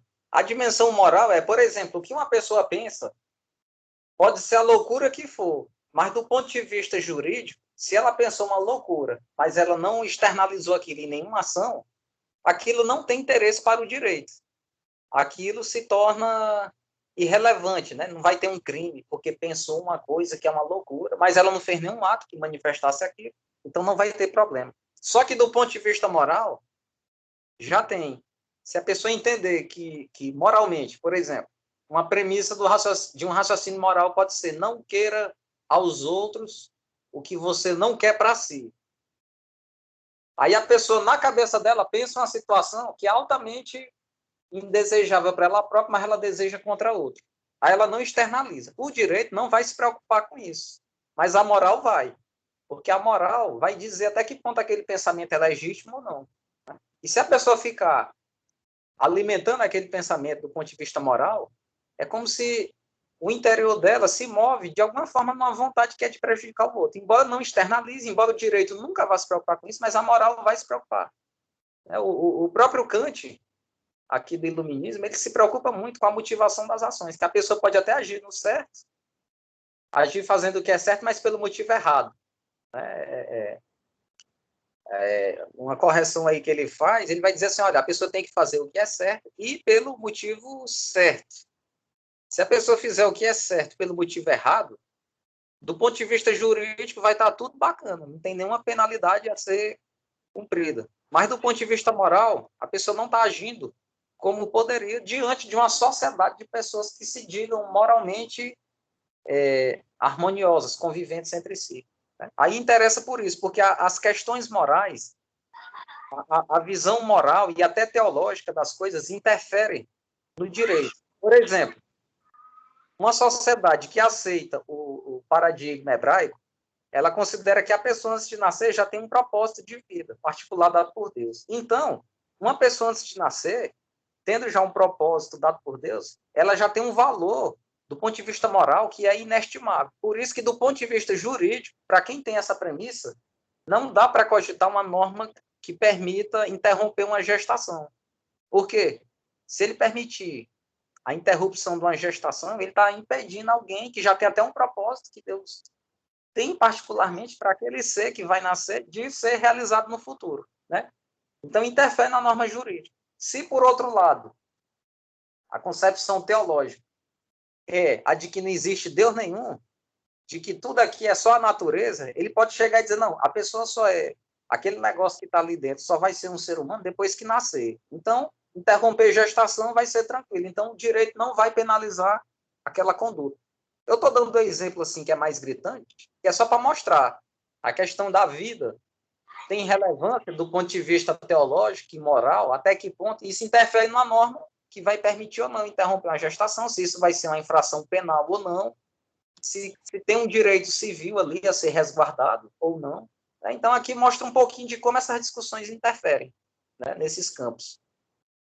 E a outra pergunta, poderia só resumir, Alan, novamente aqui, porque eu acabei me perdendo aqui na resposta. A segunda aí que foi feita. É sobre a discussão desses paradigmas, né? Considerando que o interlocutor ele parte da negativa da existência de uma divindade, né? De um teísmo, né? De um vazio. Né? Isso. Porque aí é o seguinte, esse é um problema que vai estar até em alguns autores que são neocantianos, que ainda estão vivos, não estão vivos, um não mais, que é o John Rawls, e o outro é o Habermas, que ainda está vivo. Porque, por exemplo, vai chegar uma questão de debater uma questão como um aborto mesmo. Vai debater uma questão como um aborto. É legítimo interromper uma gestação? Sim ou não? Se é legítimo, tem um período de meses em que ela é legítima ou não? Aí a questão é o seguinte, isso aí o MacIntyre vai até dizer que é um dos problemas da filosofia moral contemporânea é esse. Uma pessoa vai dizer que o aborto não é possível porque é uma vida que tem que ser resguardada antes do nascimento. E outra pessoa vai dizer que o aborto é para ser permitido porque a vida só existe depois do nascimento. Aí o argumento dos dois está no sentido contrário. Só que aí é o argumento de primeiro nível. Se a gente for para o segundo nível, o argumento dessas duas pessoas está sendo, por trás de permitir ou não o aborto, o argumento está sendo, um está dizendo que a vida existe antes do nascimento. E a outra pessoa está dizendo que não, a vida existe depois do nascimento. A gente percebe que a discussão delas, que no começo era jurídica, ela se tornou mais profunda, ela já se tornou filosófica. A vida é antes ou é depois do nascimento? E aí, se for aprofundar mais a pergunta, a pessoa que diz que a vida é antes do nascimento, ele vai dizer, quando é que a vida começa? E a pessoa que diz que a vida é depois do nascimento, vai dizer, olha, a vida só começa depois que nasce. Só começa quando tem matéria viva funcionando independente de outro ser. E o outro vai dizer, não, a vida já existe antes do nascimento. E aí vai chegar um ponto que o início da vida, para um, é uma perspectiva, e para o outro, o início da vida é outra perspectiva diferente. Um vai ter uma perspectiva provavelmente teológica, ou filosófica, metafísica, e o outro vai ter uma perspectiva mais materialista, vai se basear na matéria, né? Vai se basear no após o parto. O problema é que, quando a discussão é feita na esfera pública, a pergunta que no início era mais superficial, ela se torna mais profunda, e o relativismo cria problemas justamente por isso, porque um tem a crença fundamental de que a vida começa a partir da concepção, digamos assim, e o outro vai ter a convicção de que a vida começa somente após o parto. Só que essas duas pessoas, elas têm pontos de vista diferentes. E o relativismo, que prevalece hoje, vai dizer que tanto um quanto o outro tem que ser respeitado, em sua opinião. Aí começa a dar contradição e problema justamente por isso, porque na hora de argumentar, o fundamento do argumento, que é o ponto mais abstrato que está por trás daquilo, ele vai chegar num ponto que o debate, da maneira como está sendo feito hoje, ele não consegue resolver, porque são convicções filosóficas profundamente arraigadas e diferentes entre diferentes pessoas. E quando eu admito o relativismo, eu não vou poder dizer que um está certo e que o outro está errado, porque se eu disser isso, eu estou dizendo que a filosofia de um está errada e a filosofia do outro está certa. Então, quando eu opto pelo relativismo, eu crio o problema de não conseguir dar a resposta baseada nos fundamentos que realmente se encontram por trás das coisas. O MacIntyre, em particular, ele vai propor a solução desse problema, ela tem que estar é bem mais extenso do que eu vou dizer aqui, né? Que aqui é só uma pincelada aqui na resposta. Ele vai dizer que eu tenho que reconstruir, como se fosse assim, reconstruir a arena de debate. E nessa arena de debate, eu tenho que ver quais são os valores fundamentais de dentro daquela comunidade específica que está debatendo a questão. E o debate tem que ser feito dentro das regras fundamentais daquela comunidade. Então, ele acaba levando a discussão para um ponto mais profundo. Só que ele vai entrar nessas questões mais filosóficas e até teológicas na raiz. Só Ele vai dizer assim, ó, primeiro eu tenho que entrar nessa comunidade, aprender quais são os argumentos compartilhados, as convicções compartilhadas aqui, para poder enfrentar as questões mais profundas de divergência. Só que o relativismo, da maneira como está jogado, o pluralismo por si só, ele não permite isso. Porque ele, no fim, superficial como ele vai ter que dizer que um está certo, o outro está errado, e não vai poder justificar. E aí ele vai ficar frágil, o argumento, de dizer que fulano está certo porque acredita assim, fulano está errado porque acredita assim. Aí, acho que deu para dar uma pincelada. Porque essa resposta é muito mais profunda. Ele forma um livro só para tratar disso. Tem um aluno que levantou aqui a mão, é o Assis, eu não sei se ele está aqui ainda. Assis, tu queres fazer alguma pergunta? Deixa eu olhar Estou sim, professor. Estou sim. Boa noite. Fica à vontade. Boa noite. Boa noite. A questão do conteúdo, é um conteúdo muito bom. Gostei muito, assim, no sentido. É que nem o professor Pablo trouxe no começo, é que os dias de hoje, a filosofia versus a teologia. O que a gente pode ver é que, através de vários entendimentos que vieram trazendo desde a antiguidade, até hoje, eles não conseguiram se entender. Como nós olhamos, que os sacerdotes e os profetas tinham uma dependência de Deus. Eles ouviam a voz de Deus para que viessem trabalhar a sua vida. Sim. Posso trazer aqui o Abraão, que ouviu a voz de Deus para levar Isaac ao holocausto e oferecê-lo. Entendeu? E assim, e a filosofia, ela já leva para um outro sentido. De dizer, é que nem você falou, de a filosofia mostra a pessoa, o individual dela, entendeu? Ela que faz aquilo ali, ela que pensa os seus atos. E eu digo assim, um conteúdo muito bom, que pena que o tempo é pouco, para que a gente pudesse explanar melhor, entendeu? Porque, assim, é muito importante saber os dois lados, filosofia e teologia, que eles já vieram com tentando se encontrar, e nos dias de hoje, eles continuam um indo para o lado, um para o outro, às vezes se encontram, às vezes vão para o outro lado, entendeu? E eu queria agradecer pela oportunidade de ouvir, entender um pouco e entender. Viu, professor Pablo? Obrigado. Tá certo, obrigado. Que bom, né? Que gostou aí da provocação. Gente, mais alguém quer fazer alguma pergunta? O pessoal aqui...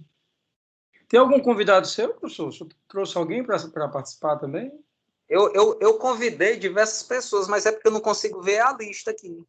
Eu vejo que tem 85 participantes. Tem algum campo aqui que a gente vê o nome das pessoas participantes? Tem. Eu estou tendo acesso aqui. Eu não sei como é que fica para o senhor aí. Eu estou verificando aqui. Mas eu vou perguntar. Quem não é aluno, né, e está aqui participando, né, se puder ir... Pode dizer, ó, o Reniel se manifestou, que está aí. O Reniel é amigo nosso aí, estudante de Direito. Ele é de Coroatá, é amigo nosso aí, é um dos convidados. A pessoa pode se manifestar por escrito e o senhor lê, né? Porque o chat aqui eu tenho dificuldade de ver, porque a tela do celular ela é mais limitada. Entendi, deixa eu olhar aqui no chat. Pessoal, vocês podem falar, podem ligar o microfone e falar, ou podem escrever no chat. Eu transmito aqui para o professor, tá? Deixa eu ver aqui, mostrar a conversa. Eu, Suelma, trabalho com o Dr. Pablo. Eu não estou conseguindo mandar mensagem aqui no chat, não. Pode falar. Não, só queria agradecer também o convite, pedir desculpa porque eu acabei me atrasando aqui para entrar, não estava acertando usar o aplicativo. E que é um assunto bastante relevante para o tempo que a gente vive, né? Não é um fato histórico somente, mas é de grande relevância. Eu queria só agradecer a oportunidade e que possa ter o BIS, né? Possa ter outros encontros dessa natureza. Obrigada. O senhor trabalha com a gente no Tribunal do Júri, no dia a dia, né? Está diante dessas tensões aí do cotidiano, né, professor? Bem difícil. E é necessário, porque nós estamos num tempo, professor Alan, só extrapolando um pouquinho, a gente está num tempo que é assim, é como se fosse a Guerra Fria, Estados Unidos e União Soviética, é um mundo bipolar. Aí é assim, ou a pessoa ama os Estados Unidos e odeia a União Soviética, ou ama a União Soviética e odeia os Estados Unidos, e quem está no meio do caminho é inimigo dos dois. E o debate hoje, na rede social, eu digo na rede social, tá assim, muito bipolarizado e extrematizado.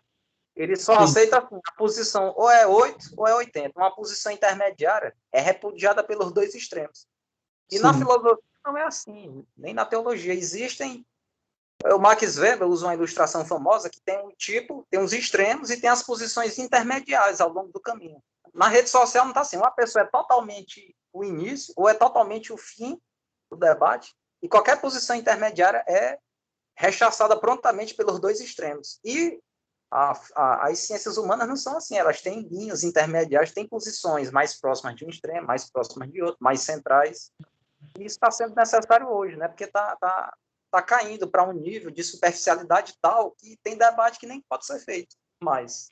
E o pior é o seguinte, é a necessidade que o cidadão tem de se manifestar, às vezes, né? Porque a rede social é um campo aberto, né? Então, qualquer pessoa que tem um celular ou um computador e ela está diante de uma discussão, às vezes até interessante, hoje eu estava aqui observando aqui nas notícias, né?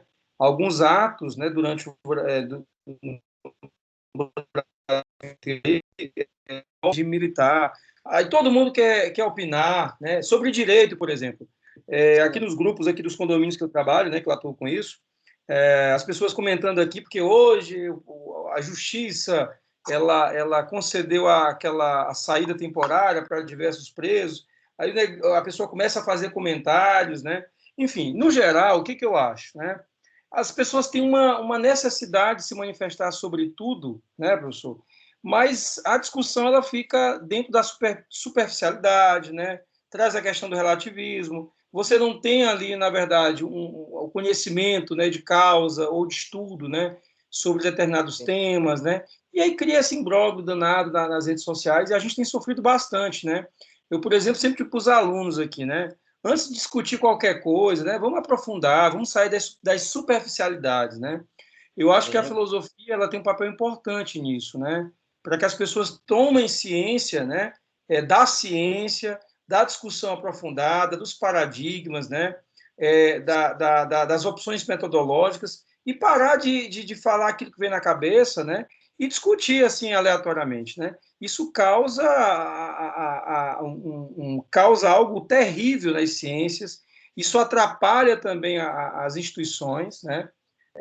A força que a rede social tem, né? Inclusive eu digo isso como, né, como professor, o senhor também, né? Isso afeta também a academia, né? Por isso que é importante a gente ter essas discussões que vão para além, né, de debates jurídicos, né, metajurídicos, né? Porque o direito é tudo isso, né? Não é só ficar estudando técnicas, né? Porque isso, o direito não é só a técnica, né? Vai muito mais além do que isso, né? Então, eu verificar aqui a Marlane, viu, professor? Está agradecendo aqui, né? Excelente a palestra, né? Aí outra moça falou aqui, a Gabriele Marina, né? Em toda ação há uma crença por trás, né? O comentário dela aqui. Gabriela Marina é do Instituto em Tese, né? Eu também faço parte. É um instituto de pesquisas desse tipo, né? Desse tipo de assunto. Aí, uma sugestão, só para reflexão. O Tomás de Aquino, que eu mencionei aqui, para quem já teve a curiosidade de ver a Suma Teológica dele, que é um tijolão de não sei quantos volumes, como é que ele fazia? Um exemplo, ele faz uma pergunta assim, existe finalidade na vida? Que é uma pergunta difícil. Como é que ele fazia para responder? Ele fazia uma listagem dos filósofos, até a época dele, que deram resposta para aquela pergunta, ou pelo sim ou pelo não. E aí ele trazia os argumentos dos filósofos que ele encontrou até ali, ele fazia a listagem dos argumentos dos filósofos, e ele enfrentava a questão e dizia, apesar desse dizer isso, eu entendo assim, assim, assim, e dava o fundamento dele. Aí ele tomava a opinião dele. Mas aí era um debate saudável, por quê? Porque ele, numa questão que ele vai responder, ele faz uma listagem das propostas anteriores.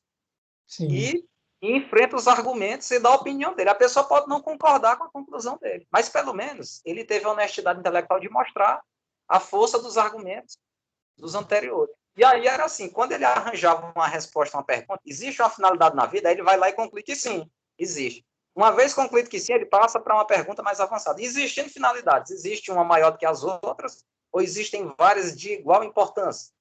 São perguntas difíceis. Aí ele varre a literatura até a época dele e coloca algumas respostas pelo um lado ou pelo outro, e aí ele enfrenta e dá a conclusão dele. Então, ele vai fundo na resposta, né? Ele leva anos fazendo isso. E é uma proposta interessante, né? A maneira de... Tranquilo. Tem gente aqui dizendo para o senhor fazer uma palestra sobre Habermas. Acho que é o seu colega. E o Rômulo Augusto, parabéns pela palestra. Tivemos uma visão ampla da moral humana e perpassamos por diversas fases da história. O Luiz Fernando, quero parabenizar o professor Pablo por sua grande participação. Tá? Quem quiser manter contato, pode adicionar na rede social, e lá eu tenho alguns links para algumas palestras que eu já fiz, que já foram gravadas, né? Eu tenho sobre fatos assim, mais de filosofia, alguns fatos de teologia, coisas mais antigas, né? Eu tenho esse tipo de pesquisa. Material escrito também. Professor, a gente agradece, a gente tem um tempo curto, daqui a pouco os alunos vão entrar em sala de aula. Deixa eu ver, eu acho que o Assis quer falar aqui. Pode falar, Assis. Professor Pablo, há algum material que você possa disponibilizar para a gente a respeito desse assunto? Deixar disponível para a gente poder dar uma olhada depois? Rapaz, a minha tese de doutorado tem um capítulo que toca no assunto do MacIntyre, né? Mas é assim, por alto, porque o foco não era esse. Mas tem um livro, Depois da Virtude, que é do próprio MacIntyre, que conta essa história bem mais detalhada. Depois da Virtude, um estudo em teoria moral. Eu tenho palestra gravada sobre esse assunto também, mas aí eu tenho que passar o link em outra oportunidade. Pode entrar em contato comigo pela rede social, que eu tento mandar para vocês o link, quem tiver interesse. Ok, obrigado.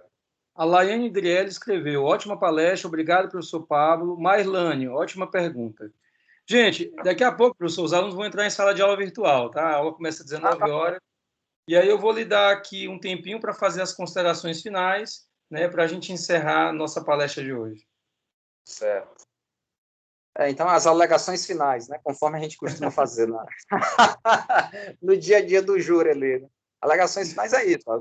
Eu apresentei para vocês um debate para mostrar, por que eu quis mostrar outros tempos? Para mostrar que a gente tem que pensar um pouco fora da caixa. Né? A gente nasce num contexto que está bem superficial no debate. A mídia comum, os canais de TV, aquela discussão jornalística do dia a dia não tem profundidade, infelizmente. A gente precisa cavar mais. Quando um filósofo queria criticar outro, normalmente ele estudava o livro que ele queria criticar, passava ali 10, 15 anos para escrever um livro que fosse uma refutação do sistema do outro filósofo. Kant passou décadas estudando para poder criticar o modelo do David Hume, que prevalecia antes dele. Né? Então, o debate filosófico ele é mais lento, ele é mastigando argumento por argumento, criando argumentos, batendo ponto por ponto, de maneira organizada para poder avançar num debate profundo. Teologia e filosofia já teve época que andavam juntos, hoje elas andam afastadas. Mas eu estou mostrando para vocês a provocação. Por quê?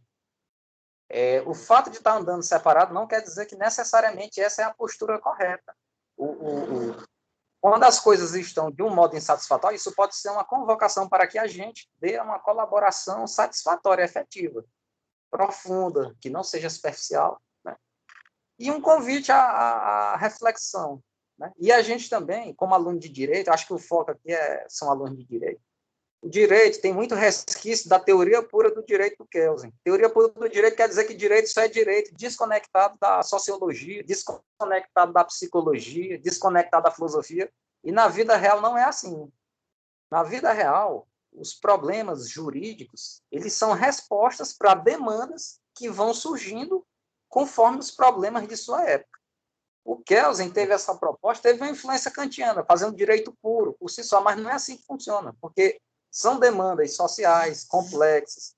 A vida social é muito complexa, é muito problema, é muito conflito de interesse. Então, o direito, se a pessoa ficar só no direito, é um processo de encurtamento do entendimento, porque ele tem que acompanhar a evolução social. Por isso que é importante ler os clássicos de filosofia, de teologia.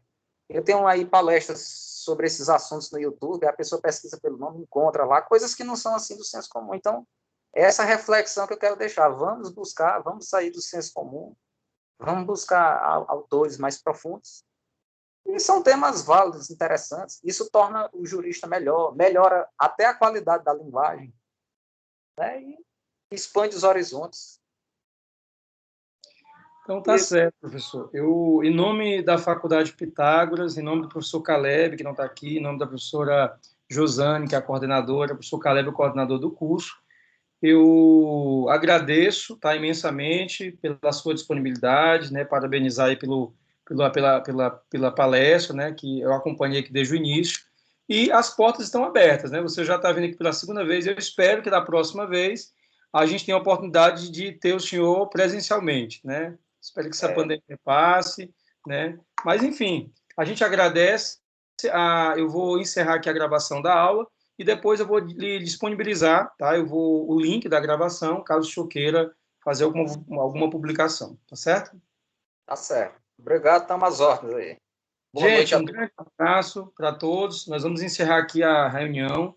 O pessoal aqui agradecendo, viu, professor? Tem muita gente aqui escrevendo, tá? Ana Jade, ok, nós que agradecemos, parabéns, excelente, tá? O pessoal aqui agradecendo bastante aí, tá, professor? Um abraço, gente. Vai desculpando aí qualquer coisa, né? A gente vai entrar em sala de aula daqui a pouco. Um abraço, Pablo. A gente se vê. Um abraço aí para todo mundo. Obrigado, boa noite. Tchau.